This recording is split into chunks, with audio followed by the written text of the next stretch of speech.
की लड़ाई नहीं थी, कोई धार्मिक पहचान की लड़ाई नहीं थी।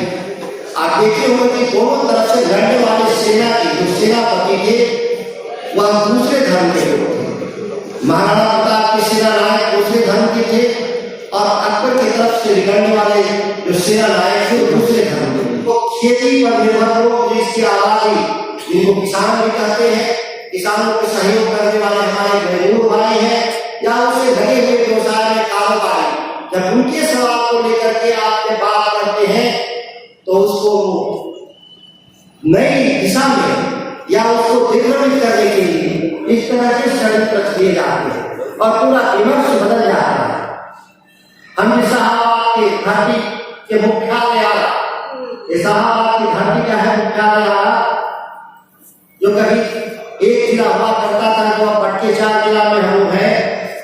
इसके कई आध्यात्मिक पुरुष हैं जो भारत की राजनीति, देश की स्वतंत्रता आंदोलन, देश की सत्ता को चुनौती देने का काम किया था। उन्होंने वीर कुंवर सिंह जो देश की आजादी के सबसे बड़ा महानायक या देश की सत्ता की,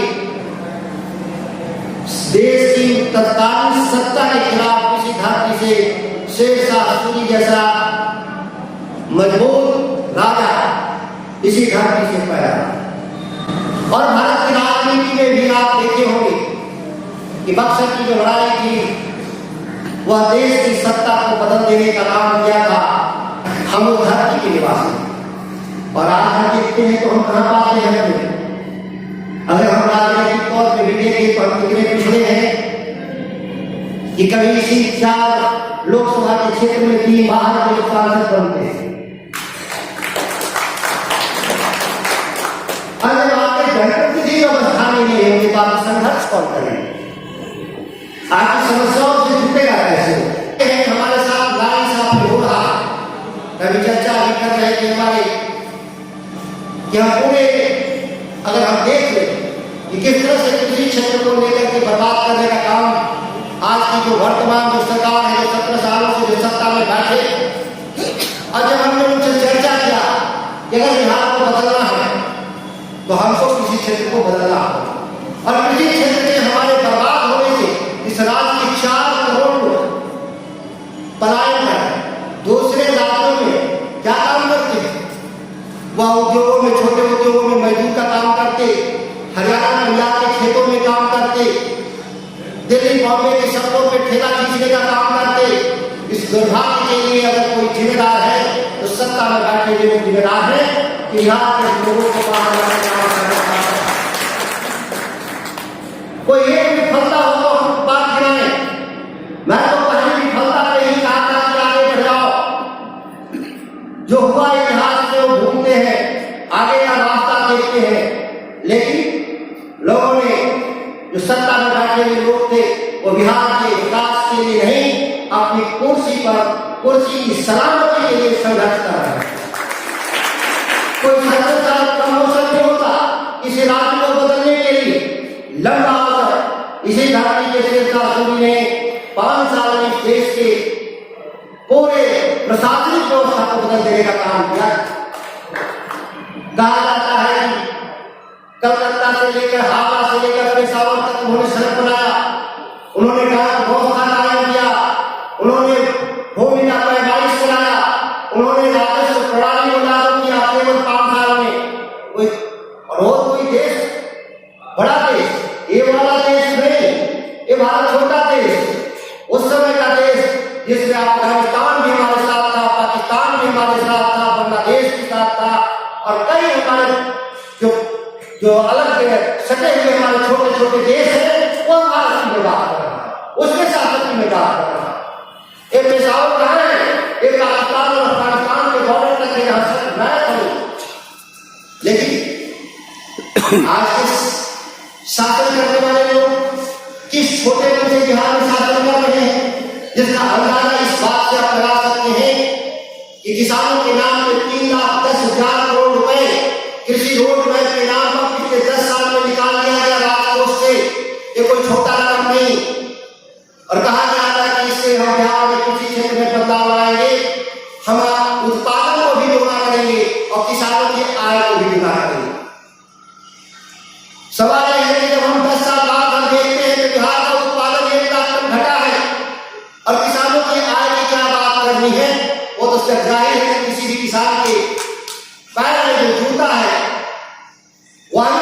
के लिए सोचता है कि इस साल बदले की हम अपने खंड में बदलेंगे, इस परेशानी में बिहार का किसान गुजर रहा है।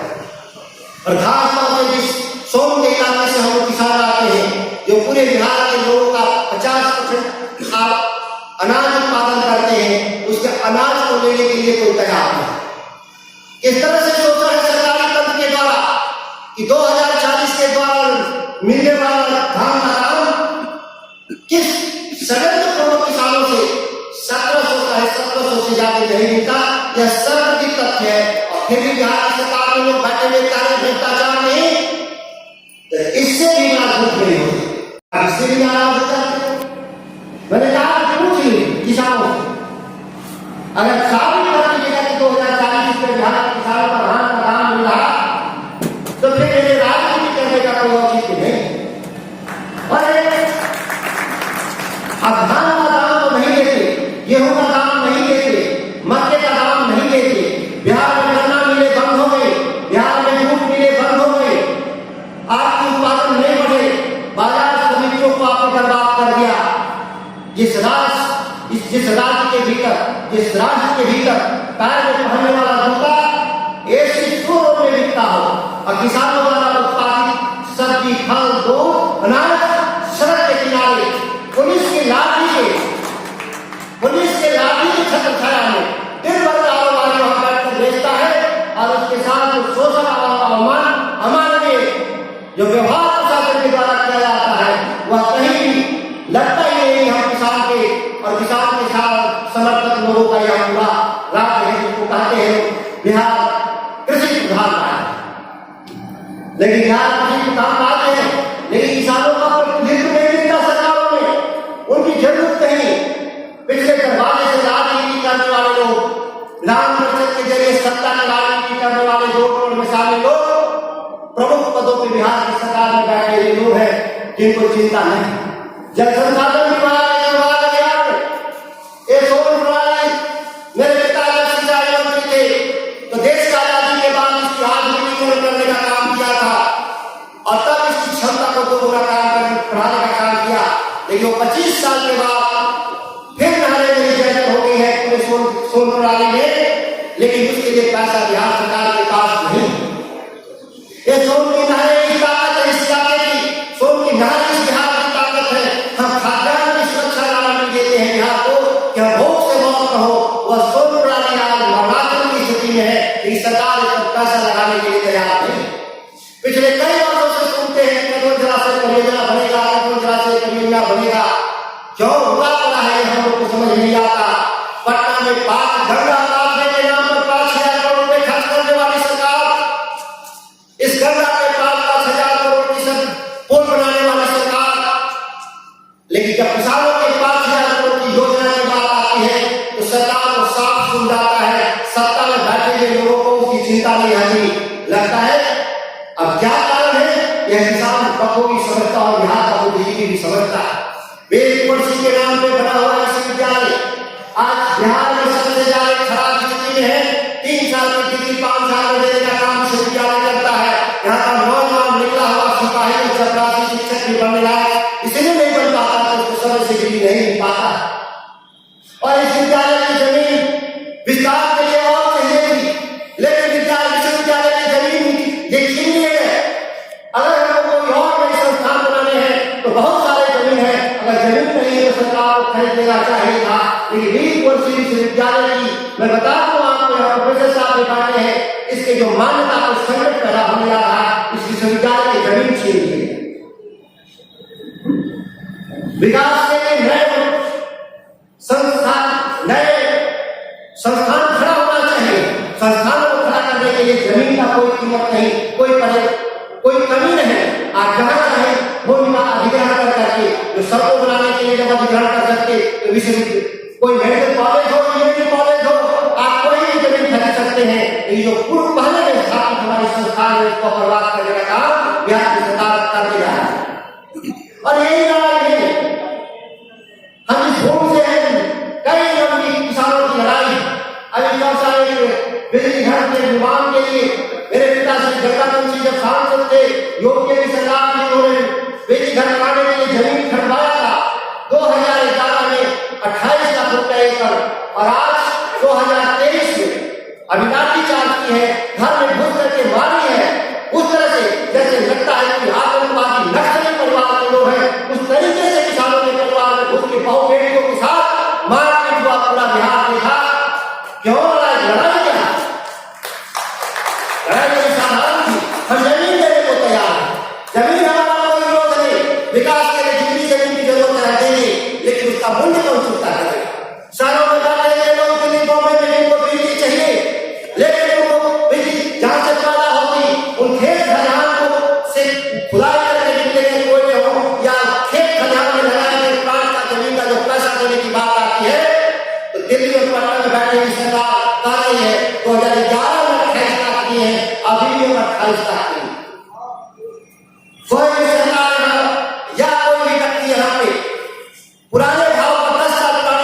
फिर ध्यान राष्ट्र।